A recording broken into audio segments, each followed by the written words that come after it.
I'm Senator Bob Huff. Thank you for joining me for my capital comment for the week of January 14th, 2013.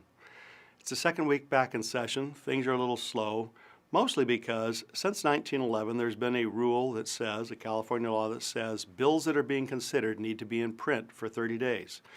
So while we're waiting for that time frame to elapse and we start hearing bills in committee, we're also considering the rest of our legislative packages, different people coming in, presenting ideas. We're maybe doing the last minute prep on some other ideas that are there. That's happening now. Another thing that's happening is we have 39 new members in the legislature. So as people get to know them, there's a lot of new faces and a lot that happens just as people are trying to get up to speed, knowing who the rest of the players are around the Capitol. Next week frames the governor's State of the State. That's when the governor will list his outlines of what he sees happening. He can't really introduce legislation, but he can cajole us into doing it to implement his plan. One thing he has been talking more about is online education. This makes a lot of sense since our current generation of kids have grown up on the computer. They get their information from the computer, and yet we plop them in seats to teach them at the higher level of education. A lot we can do in online education, not only to expand education, but to make the costs cheaper or keep them steady.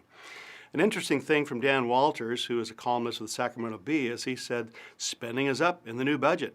I know that's not a newsflash for those of you that watch me on this regularly, but often the press doesn't catch on this. And Dan Walters' article talked about how we really haven't cut back in spending, even though we talk about that a lot. Our new budget spends $225 billion, a $3 billion increase over last year. Now that's not general fund, because what you hear us talking about is the general fund. But if you go back to 1999, which many consider the last real steady, normal year that we had, we've continued, even during the recession, to grow government at a higher rate than population and inflation. Another thing in the budget as it comes into focus is the California court system is yet a loser. Again, they were slashed $400 million last year. The cuts are restored this year, but then the governor siphoned off $200 million from their construction funds. Any of you that do come into conflict with the law, whether traffic ticket or criminal, you're going to find there's fewer courthouses to go to, and the ones you do go to are overcrowded. We need to put more money into this. It just hasn't been the highest priority, but stay tuned. Thanks for joining me. I'm Senator Bob Huff.